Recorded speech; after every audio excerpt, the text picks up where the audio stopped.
ஒரு இபாதத்தை போய் செய்கிறீர்களே, நியாயம்தானா என்று அல்லாஹ் நியாயம் கேட்கிறான் என்ற சொல்கிறேன். 7வது அத்தியாயம் 194வது வசனம்.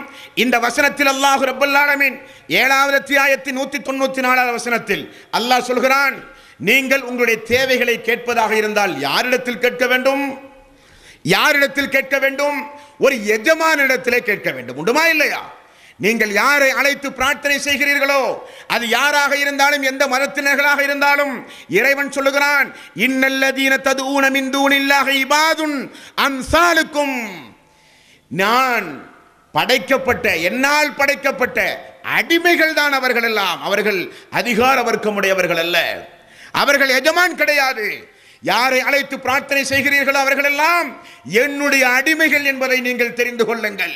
என்னுடைய அடிமையின் மூலம் என்னை நெருங்குகிற ஒரு சித்தாந்தம் இஸ்லாத்தில் கிடையாது. அதை சொல்ல அல்லாஹ்வுடைய ரசூல் வரவில்லை. அல்லாஹ்வுடைய ரசூல் வந்ததெல்லாம் அல்லாஹ்வை குறித்து மக்களுக்கு படித்துக் கொடுக்க, அல்லாஹ்வுக்கு மக்களுக்கு மத்தியிலே நெருக்கத்தை உண்டாக்க, அல்லாஹ்வுக்கு மக்களுக்கு மத்தியிலே இடைவெளியை உண்டாக்கி என் மூலம்தான் அல்லாஹ்வை நெருங்க முடியும் என்கிற இடைத்தரகர் சித்தாந்தம் இஸ்லாத்தில் இல்லை. அல்லாஹ்வுக்கு உங்களுக்கு மத்தியிலே இடைவெளி இல்லை. ஆகவேதான் அல்லாஹ் சொல்கிறான், அவர்கள் எல்லாம் அடிமைகள். அடிமைகளிடத்திலே போய் இந்த காரியங்களை கேட்கிறீர்களே, நியாயமா? 5வது அத்தியாயம் 76வது வசனம். அல்லாஹு தஆலா நபிகள் நாயகம் ஸல்லல்லாஹு அலைஹி வஸல்லம் அவர்களை பார்த்து அல்லாஹ் சொல்கிறான், குல் அத்தஅபுதூன மின் தூனில்லாஹி மா லா யம்லிகு லக்கும் லர்ரன் வலா நஃப்ஆ. அல்லாஹ்வை விட்டுவிட்டு யாரை அழைத்து நீங்கள் பிரார்த்தனை செய்கிறீர்களோ அந்த மக்களை பார்த்து அல்லாஹ் சொல்கிறான், எந்த தீமையும் எந்த நன்மையும் செய்வதற்கு சக்தி இல்லாத ஒன்றுக்கு பிரார்த்தனைகளை செய்கிறீர்களே, வணங்குகிறீர்களே. எவ்வளவு கேள்வி அல்லாஹ் கேட்கிறான். நம்முடைய காதுகளை விழ வேண்டாம் அன்பான சொற்களே, நம்முடைய காதுகளை விழ வேண்டாம் அன்பான சொற்களே. அல்லாஹ் நிச்சயம் கேட்பான் ஒரு கட்டத்தில் உங்களிடத்தில். எப்பொழுது? வசீகல்லதீன கஃபரு இலா ஜஹன்னம ஜுமரா ஹத்தா இதா ஜாஊஹா ஃபுதிஹத் அப்வாபுஹா வகால லஹும் ஹஸனத்துஹா. மறுமை நாளில் நரகத்திற்கு ஒரு சாரார் ஓட்டிச் செல்லப்படும் பொழுது வானவர்கள் கேட்பார்கள், அல்லாஹ்வுடைய வேதம் உங்களுக்கு சொல்லப்படவில்லையா? தூதர்கள் வந்தார்களா? தூதர்கள் போதனை செய்தார்களா? சொன்னார்கள். அது மறுமைதானே, அது முஸ்லிம்களுக்கு தானே, அது அந்த நாளில் தானே, அது அப்பொழுது பார்த்துக் கொள்ளலாம். அதெல்லாம் அவுலியாக்களுடைய வேலை, அதெல்லாம் அன்பியாக்களுடைய வேலை, அதெல்லாம் பத்ரீங்களுடைய வேலை.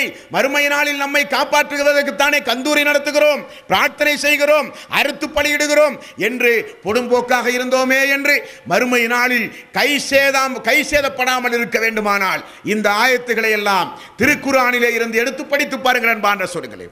எவ்வளவு கேள்வி அல்லாஹ் கேட்கிறான். இறந்தவர்கள் செவியேற்க முடியாது என்கிறான், செவியேற்றாலும் பதில் தர மாட்டார்கள் என்கிறான். அவர்கள் மறுமை நாளில் உங்களுடைய இந்த வணக்க வழிபாட்டை எல்லாம் நிராகரித்து விடுவார்கள் என்கிறான். அவர்கள் எல்லாம் என்னுடைய அடிமைகள் என்கிறான். அவர்களுக்கு எந்த நன்மையும் செய்ய முடியாது, தீமையும் செய்ய முடியாது. அவர்களுக்கு போய் வணக்க வழிபாடு செலுத்துகிறீர்களே என்கிறான். வேறு யாருக்கு செலுத்த வேண்டுமாம்? வேறு யாரிடத்திலே கேட்க வேண்டுமாம்? நாம் நம்முடைய தேவைகளை இந்த உலகத்தில் வாழும் பொழுது ஒவ்வொரு அவுலியாக்களுக்கு ஒவ்வொரு வகையான டிபார்ட்மெண்டாக பிரித்து கொடுத்து, குழந்தை வர வேண்டும் என்றால் ஒரு அவுலியா, சோதனைகள் நீங்க வேண்டுமானால் ஒரு அவுலியா, வியாபாரத்தில் நஷ்டம் ஏற்பட்டால் ஒரு அவுலியா, ரிஸ்க் கிடைக்க வேண்டுமானால் ஒரு அவுலியா, நோய் நிவாரணம் தீர வேண்டுமானால் ஒரு அவுலியா என்று இந்த உலகத்தில் ஒவ்வொரு பார்ட்டாக, ஒவ்வொரு டிபார்ட்மெண்டாக, ஒவ்வொரு பிரிவாக ஒவ்வொரு அவுலியாக்களை வைத்து வணங்கி வழிபடுகிறோமே. இந்த அனைத்து பிரிவுகளுக்கும் சொந்தக்காரன் அல்லாஹ் என்பதை மறந்து விடாதீர்கள். அல்லாஹ்வை நீங்கள் மறந்த காரணத்தினால்தான், அல்லாஹ்வுடைய வேதத்தை படிக்க தவறிய காரணத்தினால்தான், அல்லாஹ்வை பற்றி உங்களுக்கு தெரியாத காரணத்தினால்தான் நீங்கள் எல்லாம் இன்றைக்கு இந்த உலகத்தில் உங்களுடைய தேவைகளை, உங்களுக்கு வர வேண்டிய கஷ்டத்தினுடைய இன்னல் துன்பங்களிடமிருந்து இருக்கக்கூடிய மனக்கவலை போன்ற கஷ்டங்களிலே உள்ள நிவாரணத்தை அல்லாஹ்விடத்தில் கேட்பதற்கு பதிலாக அல்லாதவரிடத்திலே நீங்கள் கேட்டுக்கொண்டிருக்கின்றீர்கள்.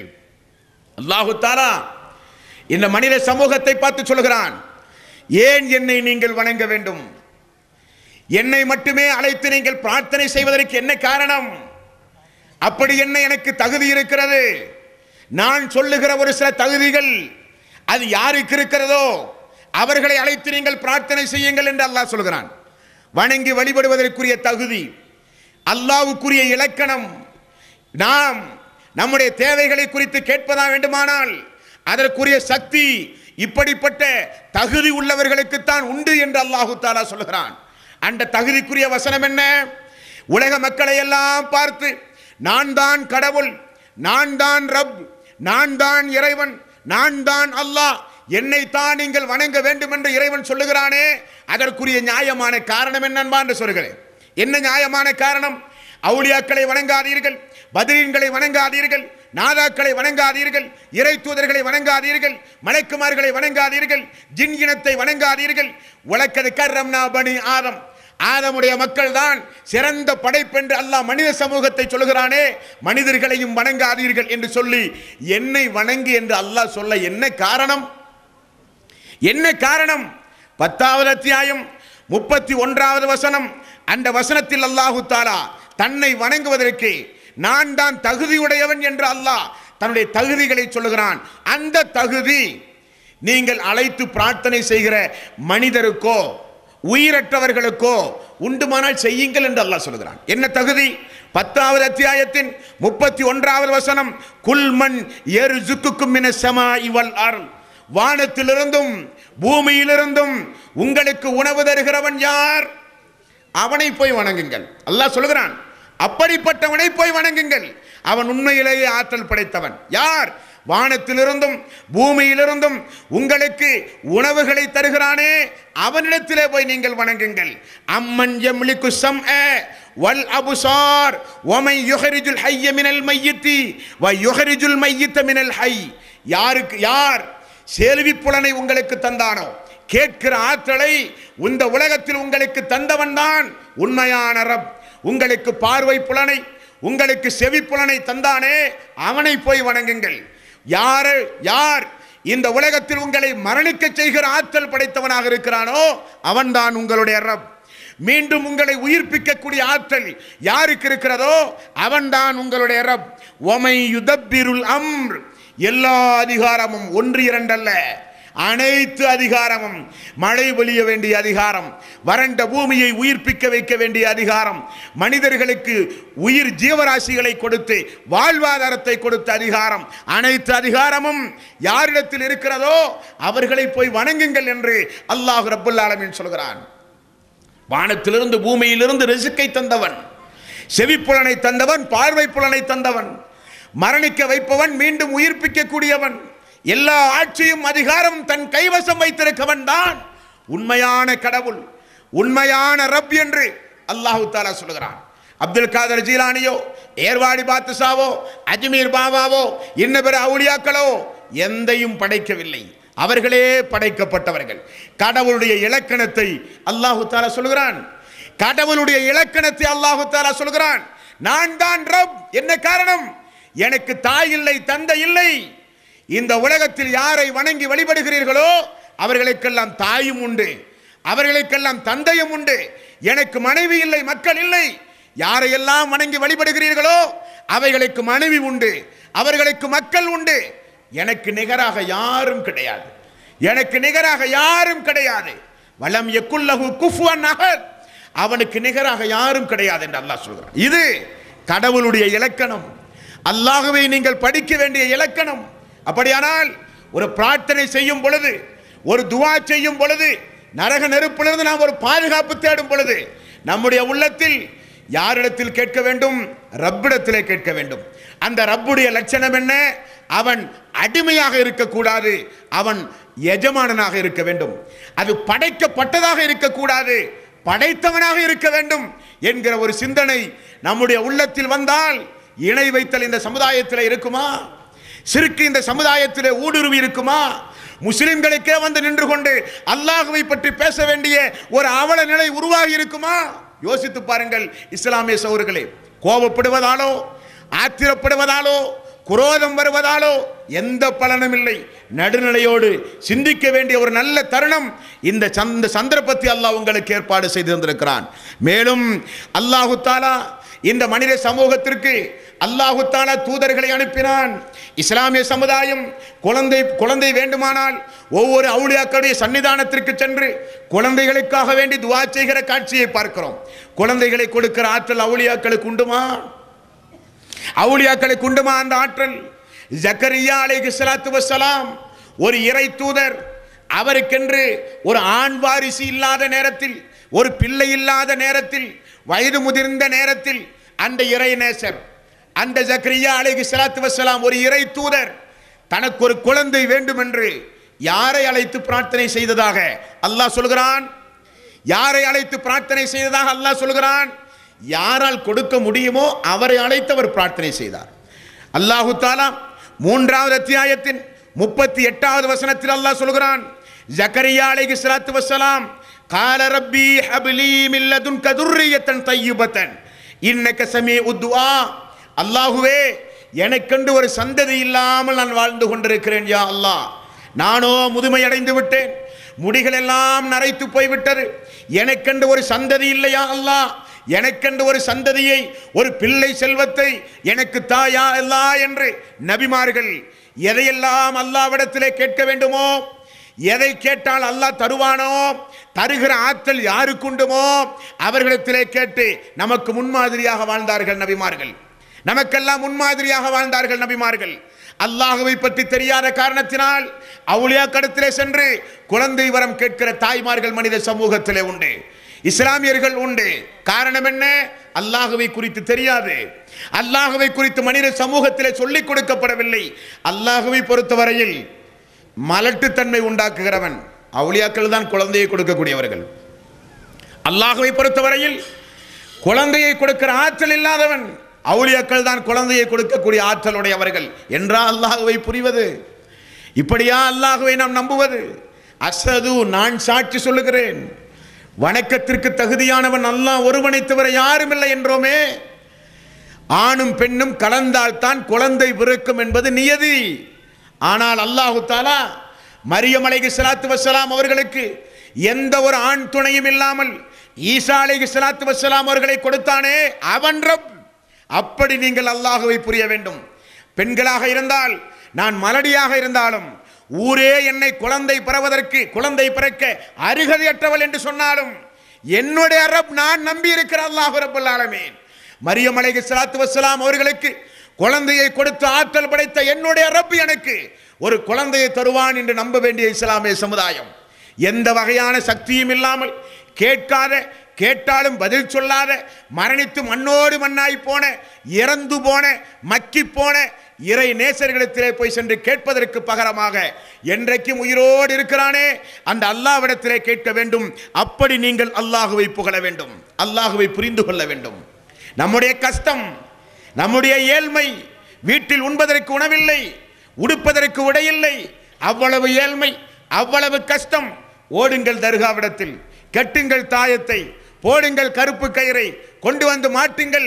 ஏதாவது ஒரு அஸ்மா கிசா போன்ற ஏதாவது ஒரு ஆல்பத்தை வீடுகளிலே மாற்றுவது. இப்படி மாந்திரீகரமான ஒரு நம்பிக்கையின் பக்கம் இஸ்லாமிய சமுதாயம் திரும்பி அல்லாஹ்வை மறந்து விட்டார்கள்.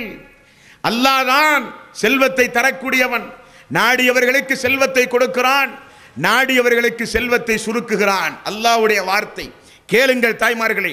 அல்லாஹ் 29வது அத்தியாயத்தின் 17வது வசனத்தில் அல்லாஹ் சொல்கிறான், இன்னல்லதீன தஅபுதூன மின் தூனில்லாஹி லா யம்லிகூன லக்கும் ரிஸ்கன் ஃபப்தகு இன்தல்லாஹி ரிஸ்கா. அல்லாஹ் அல்லாமல் யாரிடத்திலே போய் உணவுகளை கேட்கிறீர்களோ, ரிஸ்கை கேட்கிறீர்களோ, அவர்கள் ரிஸ்கை என்ன தன் கைவசம் வைத்திருக்கிறார்களா? இது போன்ற கேள்வியை குர்ஆனிலே நீங்கள் பார்க்கத்தான் வேண்டும். அல்லாஹ் கேட்கிற கேள்வி. மறுமை நாளில் அல்லாஹ்வுடைய நீதிமன்றத்தில் ஏன் என்னை விட்டுவிட்டு என்னால் படைக்கப்பட்ட இது போன்ற மனிதர்களுக்கு, உயிரற்ற பொருள்களுக்கு ஏன் வணக்க வழிபாட்டை செலுத்தினீர்கள் என்று அல்லாஹ் கேட்கிற பொழுது எந்த ஒரு நியாயத்தையும் நீங்கள் கூற முடியாத அளவுக்கு அல்லாஹ்வே திருக்குர்ஆனில் பல கேள்விகளை இந்த மனித சமூகத்தை பார்த்து கேட்கிறான். ரிஸ்கை தன் கைவசம் வைக்காத அல்லாஹ்வால் படைக்கப்பட்ட அடிமைகளிடத்திலே போய் கேட்கிறீர்களே, ரிஸ்கை நான் தருகிறேன், நான் தான் ரப், நான் தான் ரஹ்மான் என்று அல்லாஹு தாலா 29வது அத்தியாயத்தின் 17வது வசனத்தில் அல்லாஹு தாலா சொல்கிறான். 17வது அத்தியாயத்தின் 30வது வசனம், இந்த வசனத்தில் அல்லாஹ் சொல்கிறான், இன்ன ரப்பக யப்சுத்துர் ரிஸ்க லிமன் யஷா வ யக்தர். நிச்சயமாக அல்லாஹு தாலா யாருக்கு செல்வத்தை கொடுக்க நாடுகிறானோ அவர்களை அல்லாஹ் விசாலமாக ஆக்குகிறான். யாருக்கு அல்லாஹ் செல்வத்தை கொடுக்க தடுத்து விட்டானோ அதை கொடுப்பவர்கள் யாரும் கிடையாது. எந்த நாதாக்களும் எந்த பத்ரீங்களும் எந்த அவுலியாக்களும் கிடையாது என்று அல்லாஹு தாலா 17வது அத்தியாயத்தின் 30வது வசனத்தில் அல்லாஹ் சொல்கிறான். 6வது அத்தியாயத்தினுடைய 16வது அத்தியாயத்தினுடைய 13வது வசனத்தில் அல்லாஹ் கேட்கிற ஒரு கேள்வி உண்டு பாருங்கள்.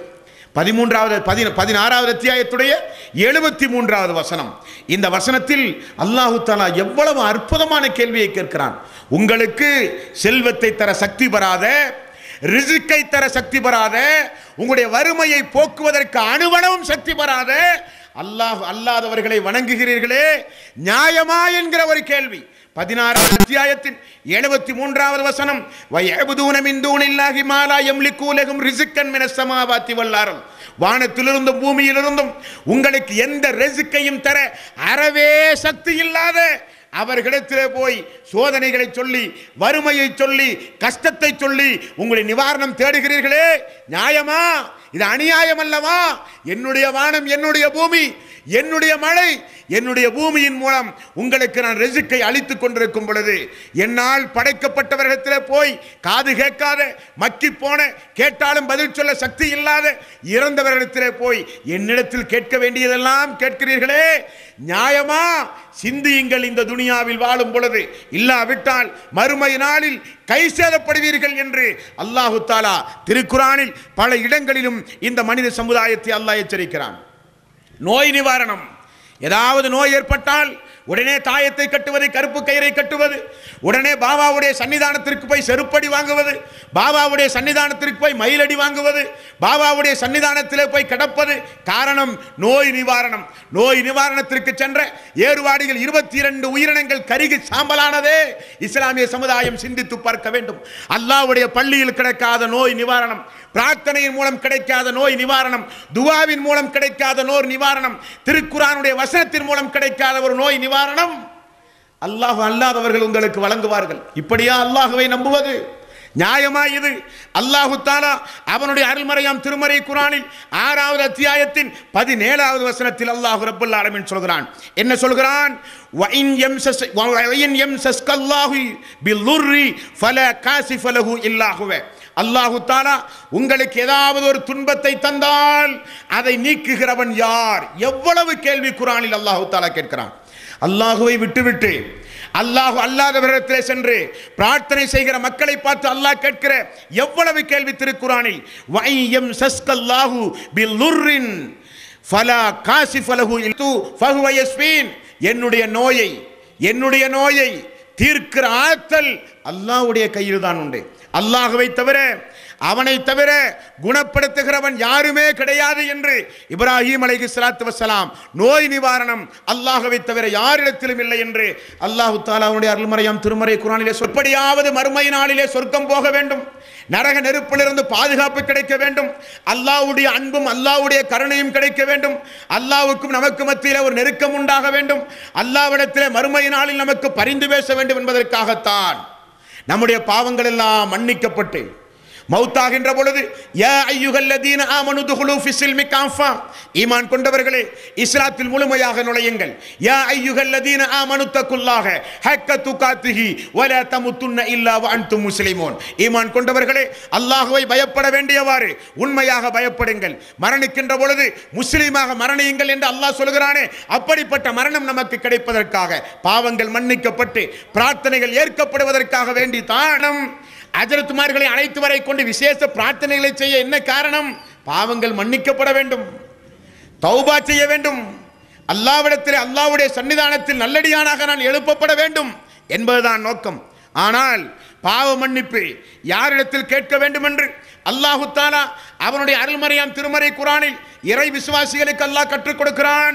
அவுலியாக்களிடத்தில் அல்ல, நபிமார்களிடத்தில் அல்ல, நாதாக்களிடத்தில் அல்ல, பத்ரீங்களிடத்தில் அல்ல, அல்லாஹ்விடத்தில் பாவ மன்னிப்பு. நூபிகும் அல்லாஹ்விடத்தில் ஓடி வந்து பாவ மன்னிப்பு தேடுவார்கள் இறை விசுவாசிகள்.